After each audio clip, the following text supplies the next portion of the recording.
Continuamos con la jornada. A continuación tiene lugar una segunda conferencia. Tenemos con nosotras y nosotros a Arun Mansukhani, que vendrá a exponernos la ponencia titulada ¿Y después qué? Consecuencias del ASI en la vida adulta.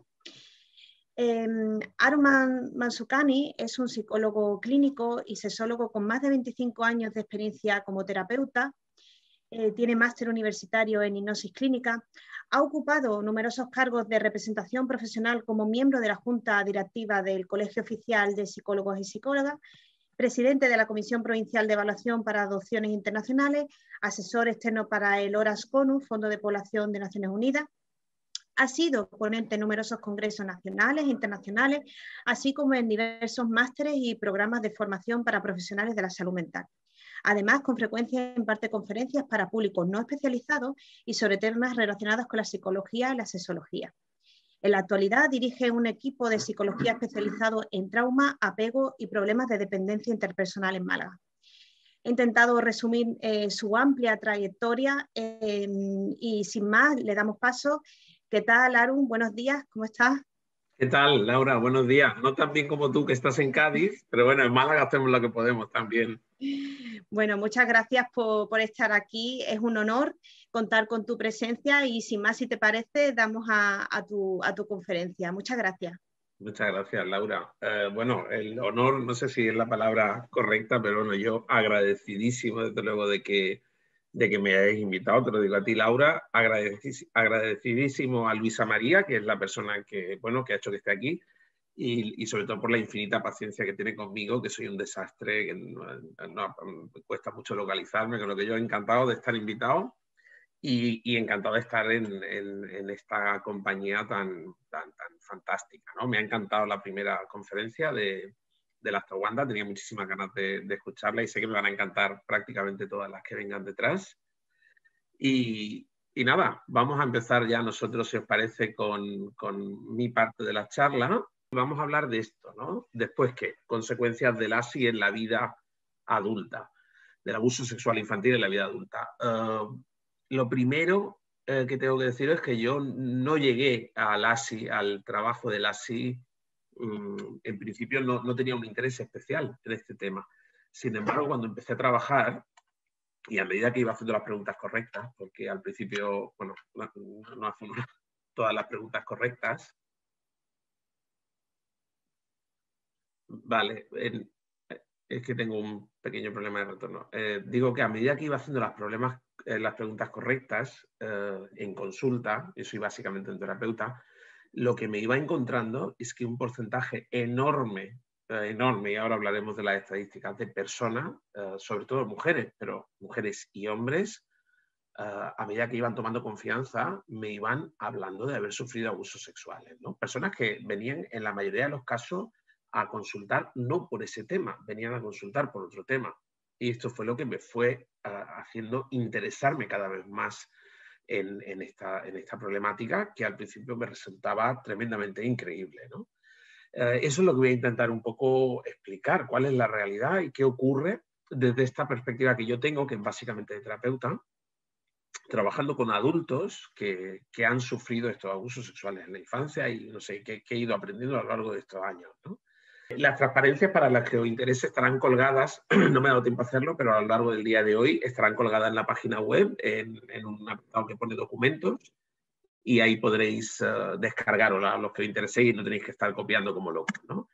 Antes de empezar, me gustaría empezar con una advertencia. Veréis que voy a utilizar muchísimas estadísticas, bueno, porque las estadísticas son muy importantes, porque de alguna manera las estadísticas nos ayudan a trascender nuestros sesgos, ¿no? A la hora de analizar la realidad. Sabemos que como seres humanos somos muy malos analizando nuestros propios sesgos y somos malos analizando la realidad. Quiero decir, la mayoría de la gente tiene mucho más miedo a los tiburones que a los cacahuetes, y sin embargo al año mueren cerca de 50 o 60 personas en España atragantados por cacahuetes y no muere nadie atacado por un tiburón, ¿no? Entonces las estadísticas tienen esta virtud, que nos ayudan a un poco a posicionarnos.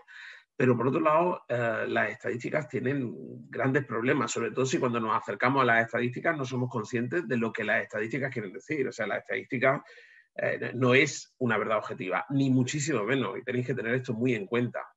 las estadísticas parten de una serie de estudios que pueden adolecer de defectos metodológicos, que dependen mucho generalmente de unos cuestionarios, que dependen mucho de la gente que ha estructurado esos cuestionarios. Entonces, yo os diría que todas las estadísticas que os encontréis, y las primeras, las que os encontréis en mi charla, bueno, las toméis como lo que son, una aproximación, pero ni de lejos algo que podamos decir, nada, esto es verdad absoluta, ¿no? Porque esto no funciona así. Y sobre todo hoy veremos en lo que tiene que ver con las estadísticas relacionadas con los abusos sexuales y con los abusos sexuales infantiles, ¿no? Porque aquí, por particularidades que veremos hoy, los datos son aún más confusos o debemos tomarlos como con más provisionalidad, ¿no? Entonces, ahí tenéis, ¿no? Según un estudio reciente, decir un estudio reciente es suficiente para que el 90% de las personas se crea lo que se diga a continuación. Entonces, no hagáis eso, ¿no?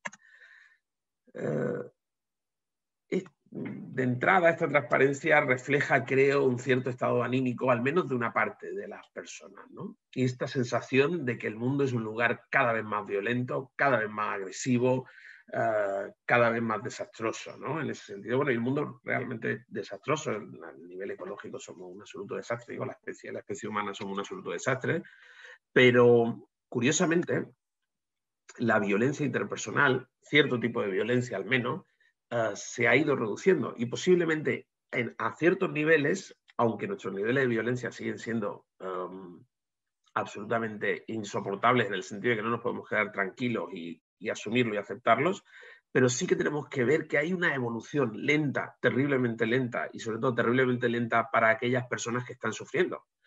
Pero hay una evolución a una disminución de la violencia. La violencia interpersonal, las muertes por violencia interpersonal, o sea, los asesinatos, diríamos, se han ido reduciendo a lo largo de toda la historia de la humanidad. En la prehistoria se estima, no sabemos, que aproximadamente un 2% de las personas en sociedades prehistóricas hay una gran variación, porque hay mucha variación cultural, entonces hay culturas mucho más pacíficas que otras. Pero en general, en momentos prehistóricos, en sociedades prehistóricas, las muertes por asesinato, por violencia interpersonal, están en torno al 2%. La del hombre en torno al 25%. O sea, la mayoría de las muertes son de hombres, generalmente a manos de otros hombres.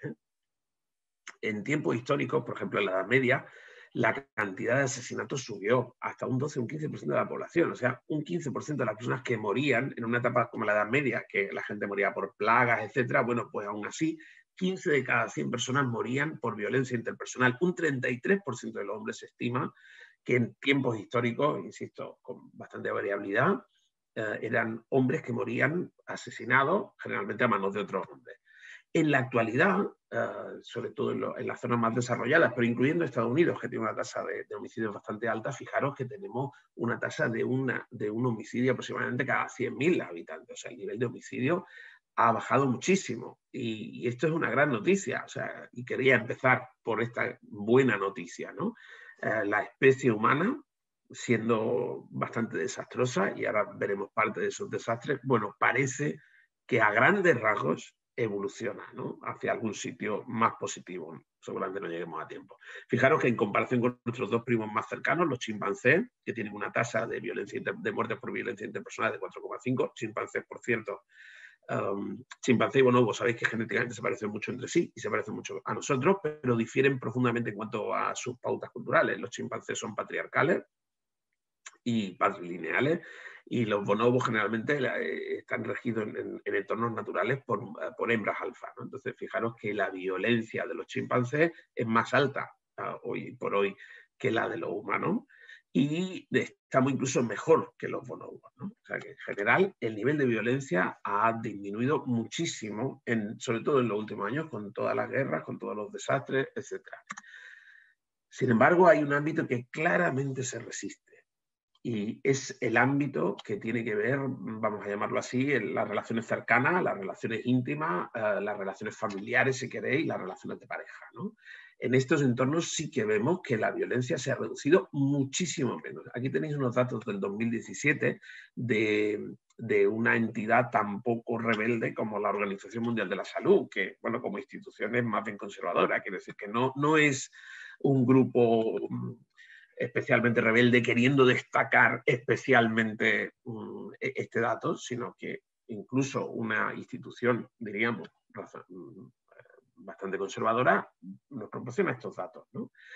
En las mujeres, mujeres y niños donde menos se ha reducido la violencia, sufren un 35% a nivel mundial algún tipo de violencia física o sexual. Y este dato seguramente es un dato muy bajo, ¿eh? Es un dato muy bajo. Ahora veremos cuando hablemos de violencia sexual explícitamente, ¿no? Y el dato que me interesa realmente aquí es que un porcentaje altísimo de violencia que han sufrido dentro de la pareja. De hecho, hay muchas más mujeres que sufren violencia dentro de la pareja que fuera de la pareja. Esto quiere decir que desde un punto de vista de seguridad es más inseguro estar en pareja que no estar en pareja para una mujer en la mayoría de los sitios, ¿no? Y fijaros el tanto por ciento de feminicidio según la OMS en el informe del 2017. O sea, esta violencia es la que menos se ha reducido y esto tiene que llevarnos a reflexionar, ¿no? A reflexionar qué está pasando cuando estamos logrando, en muchos países, en otros todavía no, pero bueno, en general, que la violencia vaya progresivamente, la violencia grave, letal, estoy hablando, ¿no? No las interacciones violentas, que esas se siguen viendo hasta en MasterChef, pero bueno, que la violencia grave, letal, se esté desapareciendo del espacio público, pero realmente estamos no logrando que desaparezca del espacio cercano e íntimo e intrafamiliar, ¿no? O de relaciones de género, etc. Y insisto, esto nos debería llevar a una reflexión. Y estoy hablando de violencia, y creo que esto es necesario hacer esta aclaración, porque los abusos sexuales en general, la violencia, las agresiones sexuales y los abusos sexuales, no solo en la infancia, sino en general, tienen mucho más que ver con la violencia que con la sexualidad, ¿vale? Y no sé si es necesario hacer esta aclaración, pero creo que hay que hacerla, ¿no? No guardan relación con una sexualidad o al menos una expresión sana de la sexualidad. Y hay datos objetivos que nos indican esto. Hay un estudio de Robert Sapolsky, que es biólogo interesantísimo, que estudiando en África del Este babuinos, encuentra que prácticamente la totalidad de las violaciones que se producen entre los bonobos, violaciones sexuales de macho hacia hembra, a veces de macho hacia macho, ocurren prácticamente la totalidad de las que él personalmente pudo registrar. O sea, él no hace una estadística general, pero sí habla de su experiencia, de lo que él tuvo la ocasión de contemplar, y él escribe que prácticamente el 100% de esas violaciones tuvieron lugar después de una pelea entre machos por ocupar el puesto hegemónico, en el que el macho perdedor en las siguientes 2 o 3 horas viola sexualmente a algún miembro de la manada. O sea, fijaros que dónde nos está colocando esto. No tiene un fin reproductivo, claramente. No tiene un fin ni siquiera sexual, diríamos, en cuanto a placer. Tiene un fin violento y agresivo, ¿no? Y esto es muy importante que lo recordemos. Y esto lo vemos también con los seres humanos, ¿no? Muchos, no todos, veremos ahí excepciones otra vez, pero muchos de los abusadores, incluso abusadores con niñas pequeñas, y esto yo tengo la ocasión de comprobarlo diariamente con clientes, pacientes con las que trabajo, ese abuso, esa violencia tiene lugar dentro de una estructura, yo diría casi misógina, ¿no? En el momento cuando las mujeres son las víctimas, o por lo menos guardan una relación tremenda con el poder, ¿no? Con yo ser una persona poderosa. El mismo porno, las Tobando nos han puesto unos vídeos bastante interesantes, vemos como mucha parte del porno tiene mucho que ver con el poder, ¿no? Más que con la sexualidad como sí. Bueno, no voy a entrar mucho más en esto, pero sí que es importante que recordemos este factor, ¿no? Que cuando estamos hablando de abuso estamos hablando de violencia, no tanto de sexualidad. Y esta violencia contra las mujeres, sigo con el informe de la Organización Mundial, tiene una serie de factores que incrementan el riesgo, que son estas, lo cual no quiere decir, y no caigamos otra vez en esto, ¿no? que solo las personas de determinados países o con un nivel de instrucción bajo, un nivel económico bajo, no. Pero sí que es cierto que todas estas cosas aumentan la probabilidad de que ocurran situaciones de violencia, porque de alguna manera todos estos factores de riesgo, y ahí tenéis que son de carácter individual, familiar, comunitario, etcétera, que estamos viendo, tienen que ver con el poder. Y el abuso es siempre un abuso de poder, sea físico, sea sexual, sea económico, sea del tipo que sea. El abuso, por definición, es un abuso de poder, porque en el abuso yo estoy utilizando al otro en contra de su voluntad para mis fines, y esto lo hago porque tengo el poder de hacerlo, ¿vale? Y cualquier cosa que desequilibre el poder, evidentemente aumenta la probabilidad de que ocurran situaciones abusivas, de que ocurran situaciones de violencia, ¿no? En algunos casos, situaciones de violencia para perpetrar el poder a veces no tiene esa finalidad. Hay 4 tipos grandes de violencia que distinguimos, ¿no? En general, la violencia instrumental, que es aquella a la que yo utilizo con un fin, por ejemplo, perpetuar el poder. La violencia emocional, que es personas que cuando están desreguladas tienen un comportamiento violento, como hablábamos de los babuinos después de una pelea. Bueno, en ese caso sería más bien el tercer tipo, la violencia desplazada, que vemos que cuando una persona sufre de alguna manera, hay una mayor probabilidad de que en el tiempo posterior se comporte de forma violenta con otras personas, ¿no? A veces es muy simbólico, incluso en los niños lo vemos, ¿no? Si regañáis a vuestro hijo o vuestra hija pequeña y estáis atentos, veréis que es frecuente que en las horas siguientes ellos regañen a sus muñecos de una manera muy similar a como fueron regañados, ¿no? Y parece que esto cumple una función cuando tú eres regañado, cuando tú o eres agredido o vives una situación de humillación, de sentirte peor, y parece que adoptar el papel del modelo poderoso te hace volver a reequilibrarte. La mayoría de las veces esta violencia no va a ser ejercida hacia el exterior, no va a ser ejercida hacia otras personas, pero sí va a ocurrir de forma simbólica, ¿no? Entonces, esto, en este contexto, en el contexto de la violencia, en el contexto del abuso del poder, es donde vamos a situar, y también en el contexto de la patología. Estoy de acuerdo con casi el 90% de lo que han dicho las Towanda, discreparemos en un 10% y espero que podamos ahora debatir, ¿no? Porque creo que es lo realmente rico e interesante. Y yo sí voy a definir a los abusadores desde un punto de vista patológico y ahora explicaré por qué, ¿no? Porque entendiendo siempre que la patología es algo que se define biopsicosocialmente, ¿vale? Que no es una patología inherente que tengas un virus, evidentemente. Puede ser una patología cultural, pero al final esa expresión es una expresión patológica y tiene que ser una expresión patológica para nuestra sociedad. Insisto, ahondaré un poquito más en esto, ¿no? Bueno, todos estos factores incrementan la probabilidad de que se sufra algún tipo de violencia, de que se sufra algún tipo de abuso, y todas se pueden resumir en eso que tengo puesto ahí en negrita, que es esa diferencia de poder, ¿vale? A pesar de que estemos tan rodeados por la violencia y por el abuso, es algo que nos cuesta muchísimo reconocer. He puesto el ejemplo antes de MasterChef, me vais a disculpar, hace años que vivo sin televisión, veo por tanto muy poco la tele, ahora con las niñas para no desclasarla, tenemos Netflix, estas cosas, pero no tengo la televisión habitual. Entonces igual el ejemplo que estoy poniendo es una chorrada, de hecho a veces lo he puesto y me han dicho, bueno, pero ese programa nada. Vi una serie de capítulos de MasterChef que me aseguraban que era un reality no especialmente violento.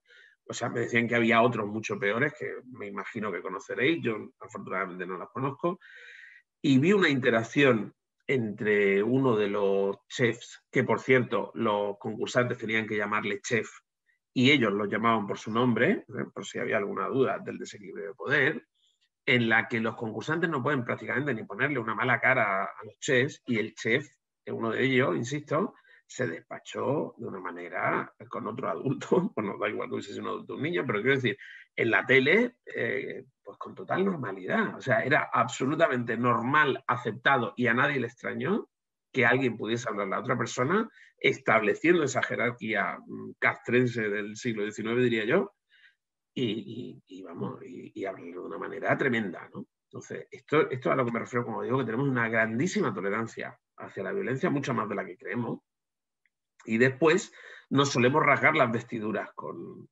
los casos extremos de la violencia, pero soportamos esa cultura, ¿no? Que permite que haya este tipo de interacciones en las que se está actuando con violencia hacia la otra persona, ¿no? Y no nos gusta ver esto porque, entre otras cosas, genera un malestar tremendo, ¿no? No nos gusta reconocer el trauma. De hecho, esta investigación de Solvay, una pareja de psicólogos y psiquiatras argentinos, en la que plantean que hay una serie de razones sociales en las que la psicología, que es mi campo, ha dejado de prestar atención al trauma, ha dejado de prestar atención al abuso cuando se produce, ¿no? Uno es este conflicto entre el perpetrador y la víctima. Normalmente el perpetrador es alguien de un estado, un sistema, o sea, pertenece a un estatus de poder más alto que la víctima, y ese poder puede venir dado por cuestiones socioeconómicas, por cuestiones generacionales, por ser mayor de edad, por cuestiones de género, por un montón de cuestiones, ¿no? Y claro, en este caso al perpetrador le interesa silenciar a la víctima, desacreditar a la víctima, convertir a la víctima en un loco, un débil, un enfermo, ¿no? Cuando además la víctima, como veremos, tiene, por el hecho de haber sido victimizado, una serie de consecuencias, es muchísimo más fácil desacreditar, ¿no? Lo segundo es que estos eventos vitales traumáticos, esos EVT, ocurren fuera de la realidad que se valida socialmente en un momento dado. Ahí cito a dos autores que no están estudiando violencia de género, por salirnos, que no se nos acuse, sino que están estudiando trauma de guerra, ¿vale? Y ambos citan cómo hasta la guerra del Vietnam, prácticamente, no hubo un reconocimiento de que las personas que iban a una guerra quedaban profundamente traumatizadas por toda aquella violencia, ¿no? Marshall, que estudia la Segunda Guerra Mundial, da una serie de datos que nuevamente nos reconcilian con la humanidad. Por ejemplo, da el dato de que el 30% de los soldados, según estimaciones, que participaron en la Segunda Guerra Mundial en el frente, no llegaron jamás a disparar su fusil. Bueno, yo que vengo de una larga tradición de cobardes, y estoy encantado de venir de una larga tradición de cobardes, no tenemos tiempo si no explicaría por qué digo esto, me encanta este tipo de datos. Me encanta saber que había un 30%, en este caso de hombres, en el frente, que no fueron capaces de pegar un tiro. Bueno, me reconcilia con la especie un poco cuando hay tantas cosas que me alejan, ¿no? Pero en este caso, pues me parece precioso. Marshall da otra serie de datos. En un batallón en particular que fue estudiado, casi el 60% de los hombres, antes de entrar en batalla, o se orinaron encima, o defecaron encima, o vomitaron, casi el 60%. Estamos hablando del nivel de malestar, ¿no? ¿Qué ocurría? Que en aquel momento aquello no se podía considerar consecuencia de una victimización lógica. Aquello se consideraba una debilidad. Volvemos a esto, ¿no? Socialmente no se podía reconocer que estaba habiendo un fenómeno de trauma. Y hay este fenómeno de amnesia colectiva, de no reconocer colectivamente, ¿vale? Y ojo, este fenómeno sigue funcionando. A lo mejor ahora nosotros reconocemos mejor colectivamente lo que pasaba en la guerra de Vietnam, pero a lo mejor pasamos por alto muchas situaciones actuales que tienen que ver con esto, ¿no?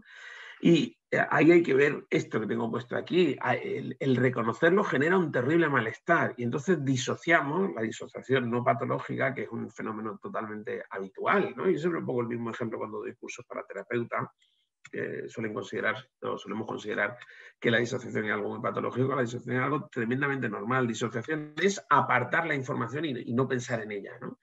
Yo siempre digo, bueno, este verano los que vivimos en el Mediterráneo nos bañaremos. Yo estoy aquí en Málaga, me bañaré en el Mediterráneo y ninguno de nosotros pensará, a pesar de toda la información que tenemos, que ese mar en el que nos estamos bañando es un tremendo cementerio de seres humanos, ¿no? Y no lo haremos porque disociamos, porque la información que nos hace sentirnos mal, que genera malestar, nuestro cerebro tiende a evitarla. Entonces, debe darse para que un evento traumático, una situación traumática pueda ser recogida y se pueda hablar de ella. Y entonces las víctimas puedan empezar a tener esta salida, debe darse un contexto social que lo permita. Según los Solvay, este contexto social, al menos en psicología, se ha dado en 3 momentos determinados, solo en 3 momentos. Primero, cuando empezó la psicología, tenemos los orígenes, y no voy a aburrir con esto, pero bueno, Charcot, Freud, Binet, los que saben un poco de historia de la psicología, sabéis que son dos figuras muy reconocidas dentro de la psicología, y ahí hubo un primer momento en el que la psicología sí que reconoció el trauma como algo central y esencial relacionado con la patología, ¿no? Esto después se olvidó, ahora veremos, durante toda la Primera y la Segunda Guerra Mundial. Si tú presentabas incluso soldados que habían luchado y tal y volvían con una serie de síntomas, en ese momento el estrés postraumático, eso era silenciado como gente cobarde, gente con poca moral, gente débil, etcétera, ¿no? Desacreditar a la víctima en este caso. Y nuevamente, a partir de la guerra del Vietnam, que se empieza a reconocer el estatus de víctima, vamos a llamarlo así, primero en soldados y se va extendiendo progresivamente a otra serie de situaciones que ahora nos puede parecer extraño, pero hasta hace 30 años la violencia de género y en conjunto toda la violencia intrafamiliar contra abuelos, contra hijos, etcétera, era inexistente. No había un contexto social que lo recogiese, ¿no? Y ahora veremos que en los abusos sexuales nos pasa menos, pero hasta cierto punto nos sigue pasando. Hay un determinado tipo de abusos que se siguen sin que haya un contexto que permita, ¿no? Que se hable de esto, ¿vale? Volviendo a Charcot, me gustaría poner que es la primera etapa, pero me encantaría poner simplemente de referencia. Esto es un extracto. Él hacía una cosa que se llamaban las sesiones de los martes. Hacía una cosa que eran las sesiones de los lunes, donde todos los prohombres se reunían en su casa los lunes por la tarde. Ahí va gente como eso, Freud, Pierre Janet, todos hombres prácticamente. Después de una cosa que eran las sesiones de los martes, en la que nuevamente todos estos hombres vestidos para la ocasión, quiero decir, en una especie de teatro con una atril, etcétera, en el centro, y entonces él hacía demostraciones con pacientes reales, que a diferencia de lo que se cree podían ser hombres o mujeres, había más mujeres, pero también había hombres, y se hacían demostraciones, y este es un extracto de una de estas demostraciones. Entonces imaginaros la situación, está Charcot en el centro y una sala llena de hombres vestidos de oscuro, ¿no? Y aquí sacan a una histérica, así eran llamadas, ¿no? Insisto, hay gente que no sabe, pero se trataban de histéricos e histéricas desde el principio. Pero bueno, había muchas más mujeres. Y sacan a una mujer y entonces Charcot dice, le vamos a apretar ahora el punto histerogénico y un hombre, una especie de bedel, le toca en la zona de los ovarios y ella se muerde la lengua y empieza a arquear toda la espalda. ¿Vale? Fijaros el comportamiento. Y dice, mamá, tengo miedo. Una paciente adulta, ¿eh? Seguramente no lo dice en este tono que yo le he dicho. Y Charcot dice, observen la descarga emocional. Si la dejamos seguir, pronto tendremos la conducta epileptoide. O sea, empieza a llorar y si la dejamos, pronto va a empezar a convulsionar y a tener comportamientos de rigidez, etcétera, que es lo que se llamaba la conducta epileptoide. Ella sigue llorando cada vez más y dice, mamá, mamá, mamá. Y Charcot dice, observen esos gritos, es mucho ruido acerca de nada. Bueno, muy grande para algunas cosas, desastrosa para otras, ¿no? Clarísimamente. Quiero decir, desde luego, la estructura es retraumatizante. Llamaríamos a esto una estructura retraumatizante. Y si nos quedamos con el diálogo, sin tener muchísimos más detalles, sí que podemos empezar a pensar qué le pasaba a esta señora, ¿no? Esta señora está en una situación totalmente intimidante, en la que se siente mal y en la que hay algún cierto fenómeno de regresión a su infancia, porque dice, mamá, tengo miedo. No regresión patológica, pero sí hay una regresión emocional, ¿no? En la que ella se siente como una niña indefensa. Y todo el tema de tocarle, que un hombre la toque, etcétera, o sea, desencadena toda esta respuesta. Entonces, visto desde hoy, desde el 2021, diríamos, esta mujer tuvo que sufrir, posiblemente, algún tipo de abuso sexual en la infancia. Bueno, pues esto fue exactamente lo mismo, la misma conclusión a la que llegaron muchísimos profesionales de entonces, entre ellos, uno de ellos Freud, ¿no? Que planteó en 1896, fijaos dónde estamos, que detrás de cada caso de histeria, en este caso enfermedad mental, en su caso, había una serie de episodios de experiencias sexuales tempranas que podían ser tratados, ¿no? Esto lo dijo en el 96, 6 años después se retractó públicamente, pero solo un año después se retractó primadamente. ¿Qué ocurrió? ¿Por qué Freud pasa de reconocer este tema que lo estaba viendo en ese momento, no solo Freud, Janet llegó a la misma conclusión, William James a punto de hacer la misma conclusión, o sea, todas las personas que estaban viendo ese tipo de situación llegaban a la conclusión. Bueno, Freud se retractó porque era muy fácil o era relativamente fácil reconocer que la patología que estaba viendo tenía que ver con abusos sexuales cuando él estaba en Francia trabajando en París con mujeres que venían de zonas socioeconómicas muy bajas. Pero cuando él vuelve a Viena y empieza a trabajar con familias bien pensantes y la mayoría de ellas de entorno judío, que es con quien él empezó trabajando porque era judío, y veía el mismo tipo de patología y el mismo tipo de afirmaciones, ya decir que esas mujeres habían sido abusadas en la infancia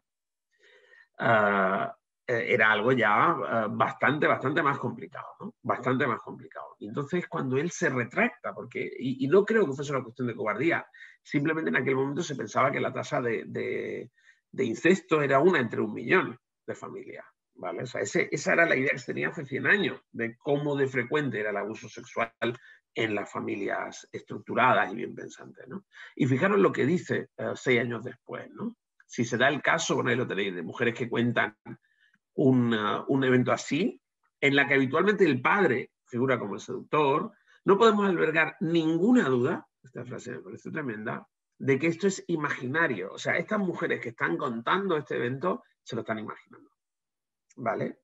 Ni el motivo que llevó a ella, que es esto que hablaba en la Astaganda del deseo invertido, ¿no? El deseo de la niña de ocupar, ya sabéis, ¿no? Toda la teoría clásica psicoanalítica.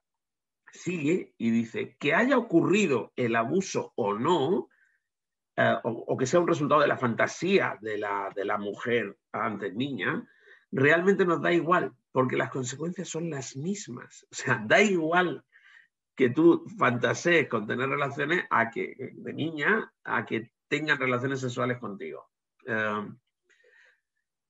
Esto generó este gran hiato de tiempo, contribuyó a esto, ¿no? A cambiar un evento real, una situación traumática, por algo que no era un evento real, sino que era la frustración del deseo de la niña. La niña tenía este deseo de ocupar el puesto de su madre, deseos que no podía admitir y, por tanto, los reprimía. Esto sustituyó el trauma, que es el evento real, por la frustración del deseo y lo que sería, por tanto, la disociación, que es lo que nos hace olvidar, no pensar en eso tan desagradable, por la represión, ¿vale? Fijaros el giro que tiene lugar aquí, y este giro estuvo mantenido muchísimo tiempo, ¿vale? De hecho, incluso todavía hay personas que, cuando les hablas de, por ejemplo, limitar el tiempo que los niños están con los juegos o limitar el tiempo que los niños y las niñas están con los móviles, te dicen, no, yo es que no le quiero quitar, vaya que se traumatice, ¿no? Entonces hay que decirle, no, perdona, como mucho se frustrará, pero la frustración es buena para el desarrollo, no es mala. El trauma sí nos preocupa, pero de hecho una ausencia de frustraciones, y esto sería una explicación más larga, pero creeros mi palabra, la ausencia de frustraciones en sí misma es traumática, porque la ausencia de frustraciones conduce a no tener empatía, ¿vale? Hablaremos de esto al final otra vez, a no tener empatía. Y la empatía, la falta de empatía, es la puerta a gran parte, la puerta de entrada psíquica, estoy diciendo, después hay todos estos otros condicionantes, a las situaciones abusivas. Vale, todo esto siguió hasta la guerra del Vietnam, que es la primera que viene, ya ha cambiado la sociedad americana, ha llegado la revolución hippie, hace el amor y no la guerra, fúmate la hierba, no la pises, bueno, ya sabéis todo esto del eslogan. Entonces el mundo ha cambiado y empieza a estar dispuesta a aceptar, porque se está volviendo antibelicista, que la gente que venga de la guerra sea gente que venga traumatizada. Y entonces el primer gran estudio americano empieza a reconocer que un porcentaje grande de hombres y mujeres que habían estado de alguna manera vinculados a la guerra del Vietnam empezaban a sufrir un trastorno que era el trastorno por estrés postraumático. Aquí he dejado las siglas en inglés. Pero lo que es más importante, el nivel de trauma que tenían al principio era menor que el que tenían cuando se les medía años después, en el que los hombres subían, pero las mujeres sufrían una barbaridad, ¿vale? ¿Por qué? Porque muchos de ellos tenían un contacto, o sea, una retraumatización posterior. Pero es que además estas personas traumatizadas de la guerra eran personas que bebían alcohol, eran más agresivas, perdían los trabajos, con lo que se convertían en nuevos perpetradores, la mayoría de las veces ya, como hemos visto antes, quizás no tanto socialmente, pero sí en las relaciones familiares, y aumentaban el nivel de diagnósticos de estrés postraumático. Y todo esto también encontró una cantidad de detractores tremendos, hasta que un estudio, yo cito aquí a Sapolsky en 2017, que es donde lo he leído yo, pero el estudio original es del principio de los 80, donde un estudio encuentra por primera vez, utilizando técnicas de imaginería cerebral, que las personas que sufrían esto tenían un área del cerebro en particular, el sistema límbico, el hipocampo, atrofiado, más pequeñito, ¿vale? Que personas que no habían sufrido ese tipo de situaciones. Y esto como somos así de organicistas y biologicistas, fue, hostia, pues es verdad que esto va a ser una enfermedad, ¿vale? Entonces, por ahí se empieza a hablar. En el momento que se abre la puerta, insisto, se empieza a abrir la puerta, se empieza a asumir con soldados, pero progresivamente vamos a empezar a darnos cuenta de que hay otras muchísimas situaciones de violencia que se están dando sin necesidad de que haya una guerra. Y van a empezar a ser las violencias de género, con una progresiva conciencia, todavía nos queda, pero bueno, hay una mucha mayor conciencia ahora que hace unos años. La violencia intrafamiliar, que sabéis que aquí hay este debate absurdo, porque hay violencia de género y hay violencia intrafamiliar, y a veces se solapan, pero hay claramente dos cosas que son distintas y le ponemos nombres distintos porque tienen cosas, bueno, no voy a entrar en aclaraciones terminológicas, ¿no? Pero no confundamos. E insisto, muchas veces pues sí, pues se pueden solapar porque son violencia de género que ocurren en el ámbito intrafamiliar. Bueno, pues bien, pero muchas veces la violencia de género no va a ocurrir en el ámbito intrafamiliar o está en un contexto, ¿no? Y progresivamente ya en los últimos años el empezar a tomar conciencia de la situación pandémica de los abusos sexuales en la infancia, ¿no? Pandémica, y he dicho bien, en estos tiempos de pandemia he utilizado correctamente el término, porque los datos no dejan lugar a dudas, estamos ante una situación pandémica. No sabemos todavía el alcance de la pandemia, por lo que decía antes, las estadísticas no nos dejan muy claro, pero lo que sí nos dejan claro es que, bueno, los niveles son aberrantes, inasumibles, ¿no? Una de las primeras que empezó investigando esto fueron Anne Murgess y Linda Holmstrom, que empezaron estudiando el efecto psicológico de la violación. Después Diana Russell hace el primer estudio, que es un estudio al azar, con 900 mujeres, y encuentra que casi el 35% reportan haber sufrido abusos sexuales, ¿no? Esto es tan explosivo en su momento, o sea, esto de repente, ¿no? Como que gira todo el concepto de la sociedad bien pensante, diciendo, bueno, ¿esto cómo puede ser? Estamos en Estados Unidos, no estamos, dirían ellos, en el África subsahariana, esto no puede estar ocurriendo aquí, ¿no?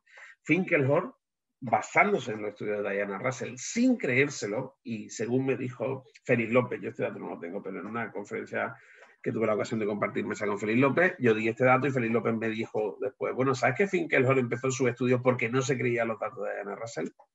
Bueno, insisto, esto es una comunicación personal, no lo he leído en ningún sitio, pero me lo dijo que era una persona bastante fiable, ¿no? Entonces, Finkelhorn, intentando contradecir esos datos, hace el primer estudio, se encuentra con que los datos de Diana Russell le dan casi los mismos a él, con lo que al final hace este giro, decir, bueno, esto es grave, y empieza su primer gran estudio americano. En España tenemos un único estudio español a nivel estatal del 94, y después he puesto algunas más. He puesto esta para que veáis que en algún momento yo también hice alguna investigación, que fue una investigación que hicimos en Málaga también, y tenemos muy pocos datos de países en desarrollo, pero tenemos algunos, ¿no? Y los datos que nos arroja, ya os lo sabéis de memoria, pero no perdemos nada volviendo a darlos, ahí los tenéis. Tenemos una tasa altísima de niños y niñas, más en niñas, pero muchos niños también, que sufren abusos sexuales. Tenemos una tasa muy baja de denuncia. Ahora estamos teniendo cada vez más tasa de denuncia, ojo, la mayoría de abuso extrafamiliar, que es el menor porcentaje de los abusos. El abuso intrafamiliar sigue siendo dificilísimo de denunciar.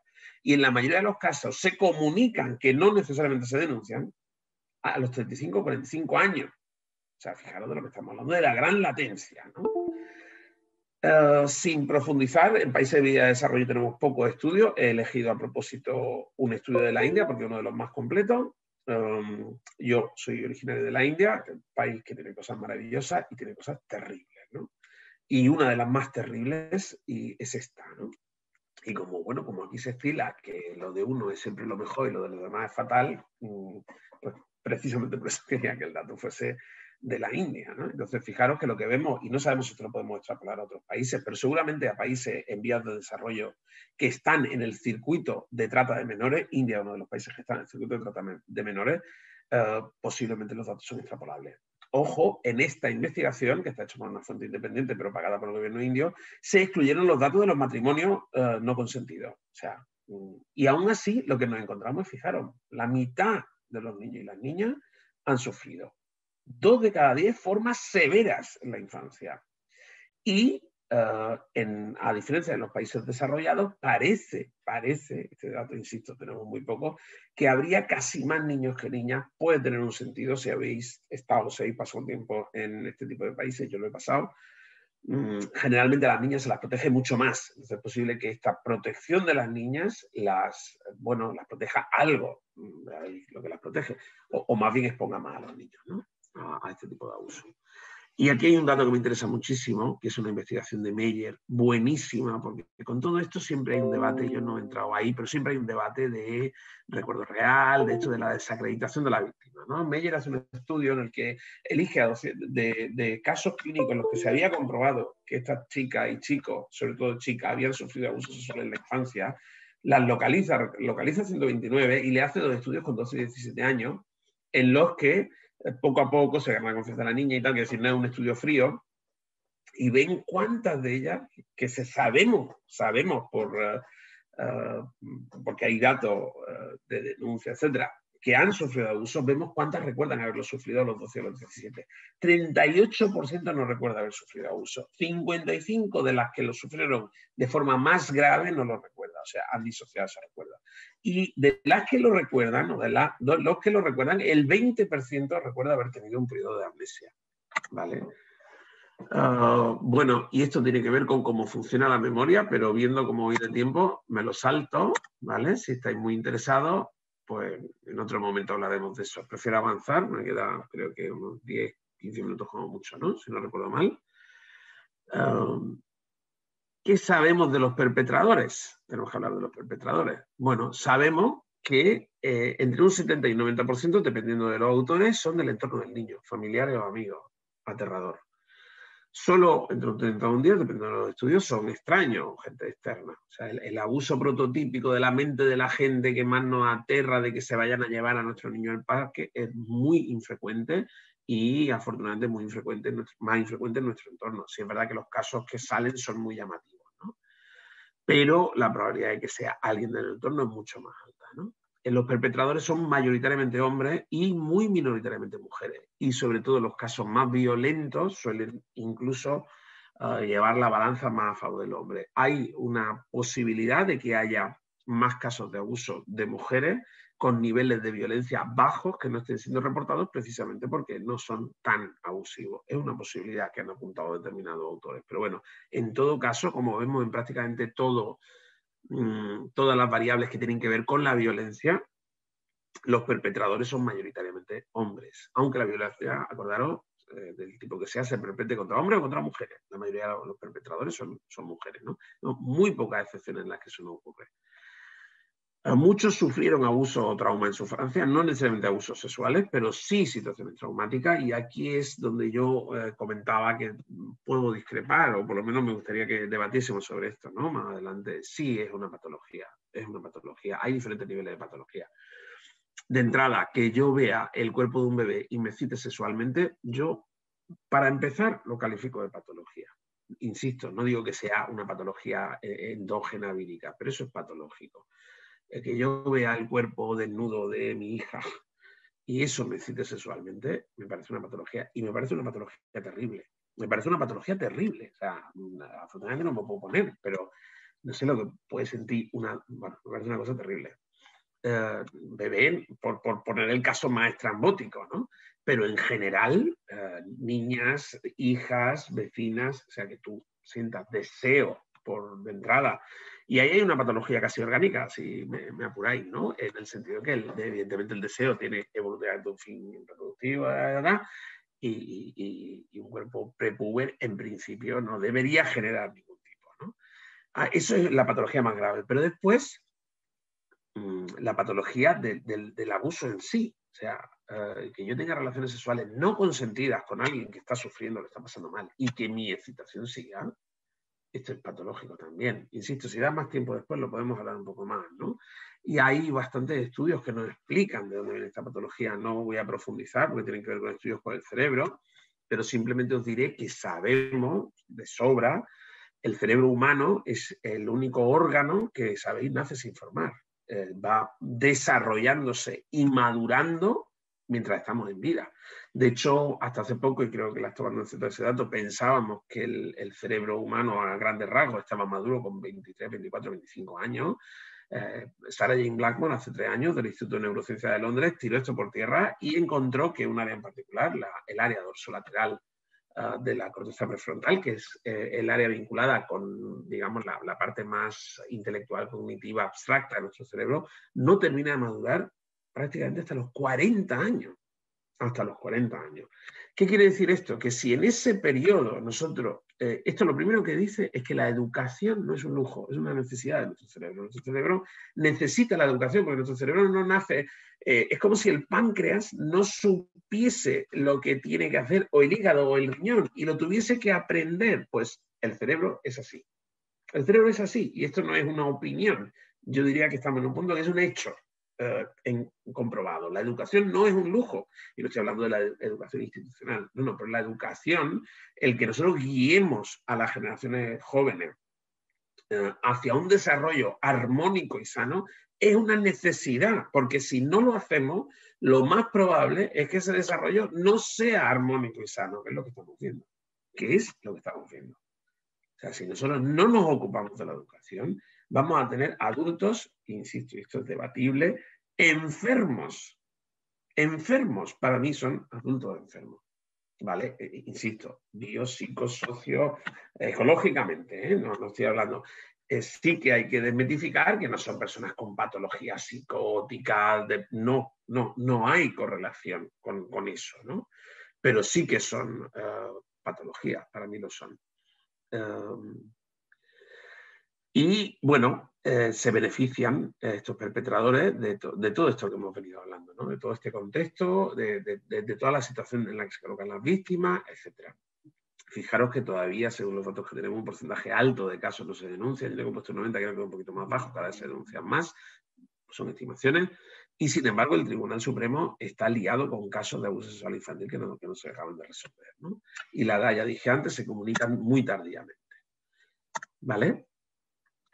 Esto me lo voy a empezar a saltar. Básicamente son distintas investigaciones para explicar cómo esto tiene que ver con patología emocional, tal y cual, pero no lo sabemos ya. Hay tantas investigaciones. Yo en el 2007 dejé de recopilar. O sea, el daño que a ti te hace que tú hayas sufrido abuso es incuestionable. ¿Vale? Esta es una transparencia de un compañero, un psiquiatra de Barcelona, que también encuentra, bueno, total, básicamente lo mismo, ¿no? ¿Y por qué? ¿Por qué? Bueno, pues porque es inherentemente dañino. Es que el abuso de poder, y si el abuso de poder incorpora tu cuerpo, y si el abuso de poder tiene un tema sexual, y si además el abusador es alguien, un adulto de tu entorno que debería protegerte, pues el daño es que es imposible que eso no sea dañino. Porque hay autores que encuentran que no hay daño, pero bueno, me gustaría verlo. Ojo, también hay otro dato que se ha dado, que es insistir siempre en el abuso sexual infantil como algo que cometen adultos sobre niños. Y esto es en la mayoría de las ocasiones. Pero tenemos abuso sexual de niños hacia niños, incluso de niños de la misma edad. Y me diréis, bueno, ¿esto cómo puede ser? Porque para que haya un abuso, y como he dicho antes, todo abuso es un abuso de poder, lo que realmente debe haber es una diferencia de poder. Y si nosotros tenemos niños que tienen diferencias de poder entre ellos, muchas veces esas diferencias de poder vienen dadas por la diferencia de conocimiento de uno de los niños, mientras que el otro o la otra no tiene conocimiento, nos podemos encontrar con casos abusivos de niños de edades muy cercanas. Y digo esto porque la edad no debe ser un criterio que nos deba cegar, sino qué diferencia de poder había. Entonces, dos niños, dos niñas, un niño y una niña, me da igual, que están con un mismo nivel de conocimiento y con un estatus de poder similar, descubriendo y jugando, es juego sexual. Y ahí seguramente no hay vivencia de abuso porque ninguno de los dos se está imponiendo al otro. Pero en el momento que eso se desequilibra y podemos tener un hermano 3 años mayor que esté abusando de una hermana, ¿vale? Y esto a los padres les cuesta mucho entenderlo. Y lo que tenemos que ver es cómo fueron las relaciones. O sea, ¿ambos estaban en el mismo nivel o había una gran diferencia? Por la razón que sea, ¿no? ¿Vale? Entonces, tenemos estos son todos los trastornos que puede tener una persona que es agredida de adulta sin ninguna historia previa, pues imaginaros en el caso de un niño, ¿no? En el caso de un niño es muchísimo peor. Teniendo en cuenta que en los casos de los abusos de los niños tenemos todo esto. Estoy intentando quitar esta ventanita aquí. Es menos violento en muchos casos que agresiones de adultos. En muchísimo, yo diría en la mayoría de los intrafamiliares, sin ningún tipo de coerción explícita, no es necesario. No es necesario. La situación es coercitiva. Nuevamente, si tuviésemos tiempo, explicaría cómo funciona esto a nivel cerebral y un poco la tontería que se ha montado con el tema de la manada, que es absurdo pretender que esa chiquita tuviese que negarse. Bueno, total. Disculpadme, no hay tiempo, no entro, pero y nuevamente sabemos que no hace falta. Yo me puedo sentir totalmente intimidado por una situación, totalmente, y los niños, pues imaginaros, ¿no? Con frecuencia, si los abusos son de larga duración, no fueron muy violentos y son mantenidos, en algún momento el niño siente excitación. Y esto no quiere decir que deje de ser un abuso, pero aumenta el nivel de culpa de la víctima.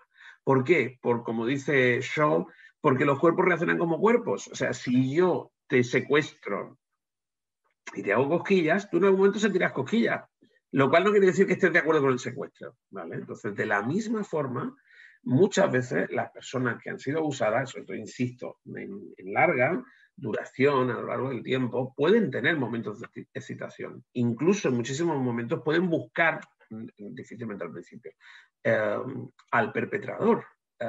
¿Por qué? Porque en muchas ocasiones son personas muy desatendidas afectivamente y muchas veces el perpetrador es la principal figura afectiva. ¿Vale? Y esto es muy importante porque muchas de estas personas después no van a vivir esto como un abuso y se van a culpar. Bueno, todas las víctimas se culpan, pero estas personas, digamos, van a tener un mayor arsenal para culparse. Es decir, bueno, yo me excité, es que yo lo busqué, es que yo me quedaba en la casa cuando mi madre... Bueno, vale, esto no tiene nada que ver, sigue siendo un abuso. ¿Vale? Bueno, y hay todo este tipo de cosas que se pueden dar. Disculpadme que vaya con un poco de prisa, pero quiero llegar más hacia el final. Insisto, y la relación con psicopatología es clara, pero no me interesa tanto. Aquí tenéis todos los diagnósticos, los que, bueno, entiendo que no hay muchos profesionales de la salud mental, ¿no? Es más de la educación, con lo que el diagnóstico en concreto, esta es una tabla para enseñar diagnóstico cuando trabajo con terapeuta, con psicólogo y con psiquiatra, pero aquí creo que no me interesa tanto. Esto quizás más sí, aquí me voy a parar un poquito más. Lo más grave del trauma es siempre el aspecto interpersonal, siempre. ¿Por qué? Porque los seres humanos somos unos bichos absolutamente sociales, entonces el elemento social es tremendamente importante. Os pongo un ejemplo muy tonto. Si yo aquí hablando con vosotros se me cae la lámpara en la cabeza y me ha dado un golpe terrible, dolorosísimo, que me hace estar 2 meses en el hospital, es posible que yo después tenga síntomas postraumáticos, pero es muy probable que no. Pero si por ahí entra un neonazi que me dice indio de mierda, bueno, eso es muy sutil para un neonazi, que me dice moro de mierda, no distingue geográficamente, moro de mierda, y me da un golpe, la probabilidad de estar traumatizado es mucho mayor. El golpe es igual, es el aspecto interpersonal, la humillación, el dominio, el culparme, el sentirme rechazado, ¿vale? Todo esto aumenta el trauma. Entonces, ¿qué es lo que vemos? Que las personas que pasan por situaciones traumáticas se culpan. Hay 2 razones para hacerlo. Creedme, así no las cuento, si da tiempo en el debate posterior lo hago, pero básicamente se culpan. Y nace todo este sentimiento de no merecimiento.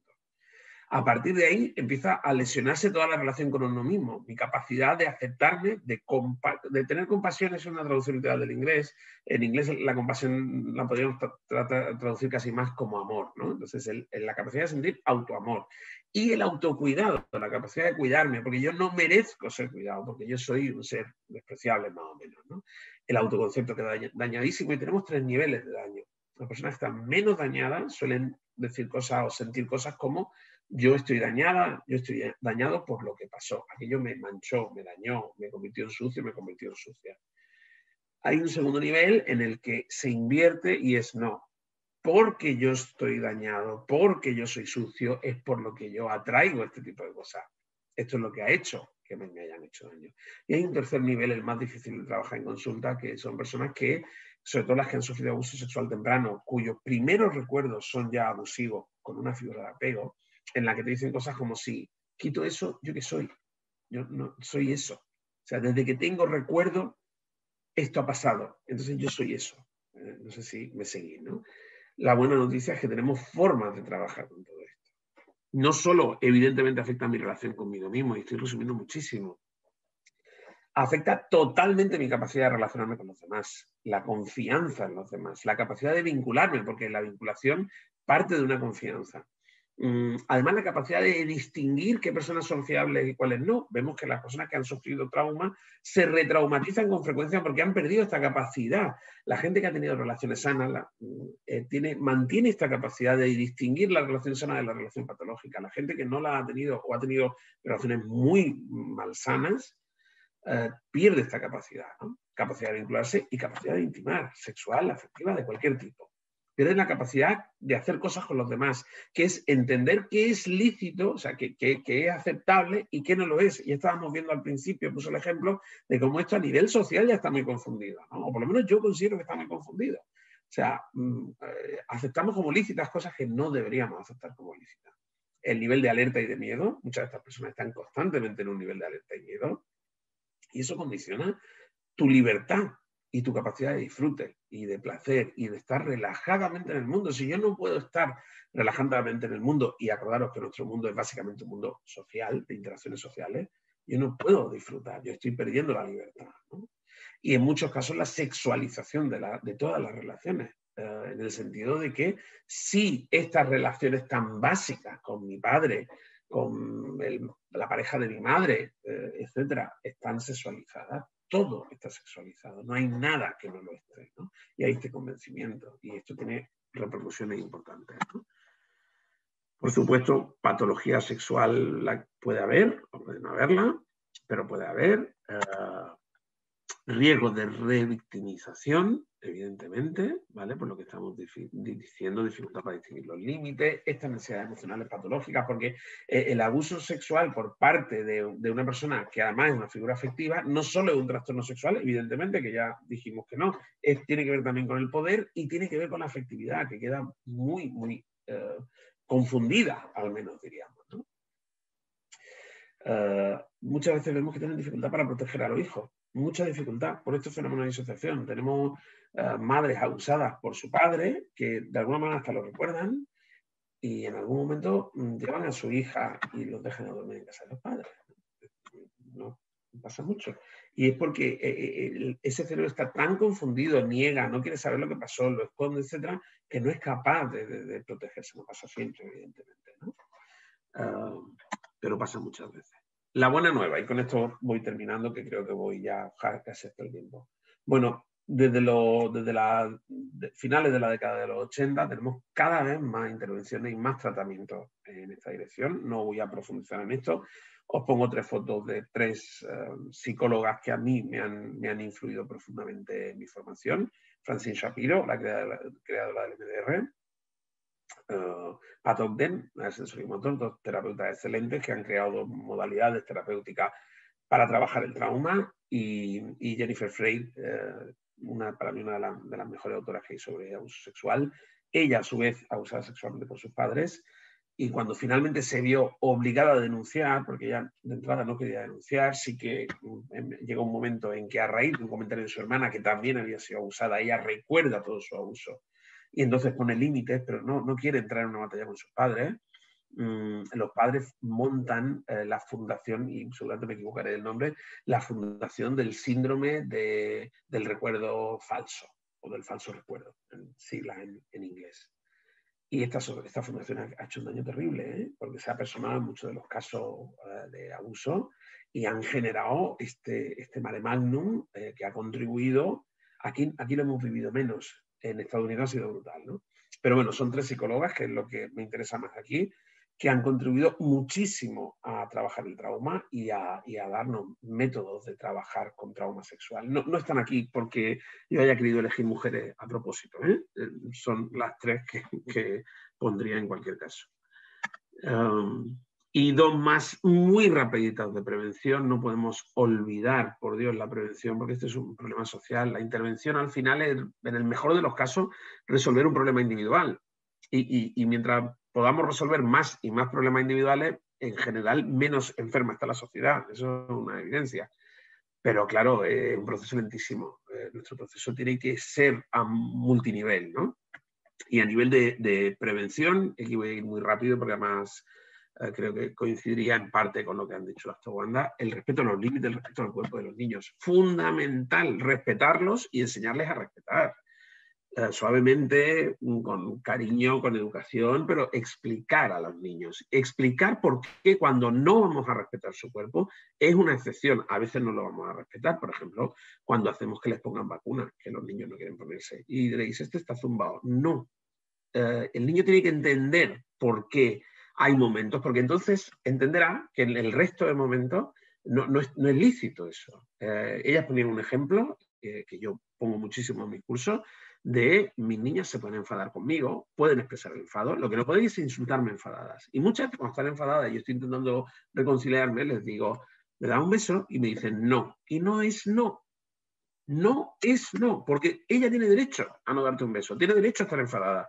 Puede que no tenga derecho a insultarte o, ¿sabe?, a hacer cosas que también queremos educativamente enseñarles, pero tiene todo el derecho del mundo a decir, no me des un beso, no te doy un beso. Y estas tonterías son muy importantes. Recuerdo ver una situación que creo que es relativamente frecuente, ¿no? De un adulto no abusivo, si fuese abusivo ya, olvídate, pero un adulto no abusivo, posiblemente con la mejor intención del mundo, diciéndole, anda ya, ven aquí, yo claro que te doy un beso, tú eres mía, yo te como... A ver, no estoy diciendo que porque hagáis esto, colocarme en perspectiva, ¿no? Pero son estos mensajes sutiles que vamos lanzando y que tenemos que cambiar, tenemos que ir instaurando ese clima social que nos permita, que permita a las víctimas empezar a hablar y que cuando digan que algo es anómalo, la sociedad entera entienda que es anómalo y como ellas entienden que se va a entender, ellas y ellos, pero por lo que sabemos mucho más ellas, y ellas van a entender que pueden expresarlo, porque hay alguien del otro lado que comprende, ¿no? Por supuesto, hablar directa y abiertamente sobre los abusos sexuales con los niños, hacer programas de formación. No pasa nada, los padres se asustan y yo, ¿cómo le hablo? Yo empecé a hablar con mis niñas prácticamente cuando fueron verbales. ¿Cómo? Muy simple. Cariño, hay adultos que te quieren a veces, te van a pedir que les dé un beso en el totete, que te quieren dar un beso en el totete, o ellos te van a decir que les dé un beso en el pene. Palabras que ellas manejaban desde relativamente pequeñas. Cariño, y si esto pasa, bueno, y después hablar con ellos mucho sobre secreto y amenaza. Acordaros, lo verdaderamente traumático no es que ocurra una vez, lo verdaderamente traumático es que se mantenga en el tiempo. Y la mayoría de las personas que abusan generan estas estructuras en las que esto es nuestro secreto, si lo cuentas tal, ¿vale? Entonces, hablar con ellas y anticiparles. Yo con las niñas esto lo hablaba cada 3 meses, porque cuando eran pequeñas se le olvidaba de una vez para otra, hasta que ya varias veces me decían, sí, papá, nos van a querer tocar el totete. Bueno, pues genial, eso les quedó tan claro que quiero pensar, sirvió de prevención, ¿no?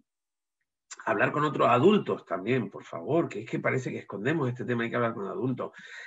Hace ya un par de años, en un curso, a mi hija pequeña se la llevaban 2 noches a dormir fuera, fuimos a una reunión con el profesor, con el que yo tenía una buena relación, y entonces el profesor nos estuvo contando a los padres por qué podíamos estar tranquilos por el socorrista en la piscina, por si se caían había una máquina para tal, por dónde estaba el hospital, o sea, nos habló de todos los peligros, ¿no? Y cómo estaban contrarrestados todos esos peligros. Entonces yo al terminar me fui con él a una parte y le dije, oye, ¿tú sabes cuál es la probabilidad de que uno de estos niños acabe ahogado en la piscina? Y dice, no tengo ni idea, pero muy baja, ¿no? Digo, bajísima. ¿Y cuál es la probabilidad de que alguno de estos niños se caiga y se le salga un ojo? Y me dijo, no. Me imagino que inexistente, casi, digo, inexistente casi, sí, sí. Entonces, ¿cuál es la probabilidad de que alguno de estos niños sea abusado sexualmente? Y su respuesta fue la típica, venga ya, ¿qué me estás hablando? No nos gusta hablar de esto. Y entonces le empecé a dar datos. Le dije, mira, por lo que sabemos de cada 4 niñas que tienes aquí, una va a ser acusada antes de los 18. Y los niños 1 de cada 6. O sea, tu función allí no es que no se te ahogue, tu función es estar atento, porque sabemos que además hay determinadas personas que se colocan en estas posiciones, ¿no? Tu función realmente es estar atento a eso, que sabemos que es el mayor riesgo de nuestros niños traumáticos, más que otros, ¿no? Bueno, claro, cada uno se centra en lo que conoce, ¿no? Y yo, para mí, que trabajo diariamente con esto, pues es una preocupación. Tenemos que trabajar también con niños que potencialmente van a poder ser abusadores. Niño y niña, pero más niños. Y aquí no es el foro quizás, pero aquí podríamos debatir también de dónde viene esto, pero además nos da igual. Bueno, nos da igual y no nos da igual para ver cómo articulamos, ¿no? Pero tenemos que trabajar, tenemos que enseñar lo que son contactos sanos de los que no, tenemos que enseñar educación emocional, o sea, que se plantee la duda Me parece un disparate que debe incluir, evidentemente, educación sexual afectiva, igualdad, empatía, 1000 cosas más y poder. Tenemos que hablar y educar sobre cómo usamos el poder, porque usamos el poder y usamos el poder con los niños y lo usamos. Y si alguien piensa que no lo usa, seguramente está equivocado. ¿Vale? Entonces, no darnos cuenta de eso, de que nuestras relaciones, entre otras cosas, también involucran poder, lo que hace es que no pensemos sobre ello. Y este es el error. Yo tengo que tener en cuenta que la relación de poder con mi hija está desequilibrada. Yo tomo decisiones, yo decido cosas que impactan en su vida. Yo les prohíbo cosas y utilizo un cierto nivel de fuerza. A veces explícita, te voy a quitar el móvil porque castigo, y a veces implícita. Pero esto es poder. Y si yo no soy consciente, no voy a pensar esto, cuándo estoy utilizando el poder y para qué. ¿Vale? Entonces, haceros la idea, utilizamos el poder en las relaciones y vamos a empezar a hablar de ello. Y, por supuesto, tratar los abusos sufridos. Hay que trabajar mucho con la empatía, no me da tiempo a esto, pero este es, ya estamos, ¿no? Casi, me dicen, por el pinganillo. Pues entonces, disculpadme si hay tiempo en la charla. 2 citas se explican por sí solas. Estas son las fotos que mis niñas me dejan poner, están mucho más grandes. Habitualmente no visten así, pero yo les pido fotos para las transparencias, me encanta cerrar con ellas. Primero también me encanta verlas, ¿no? Y bueno, por cerrar de alguna forma, siempre dicen, esta es la que ellas quieren y se niegan a darme ninguna otra, con la que nada, esta es la que ellas me permiten que ponga. Y simplemente agradeceros que hayáis estado ahí escuchándome, que estéis ahí escuchándome.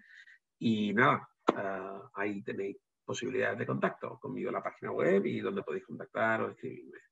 Muchísimas gracias.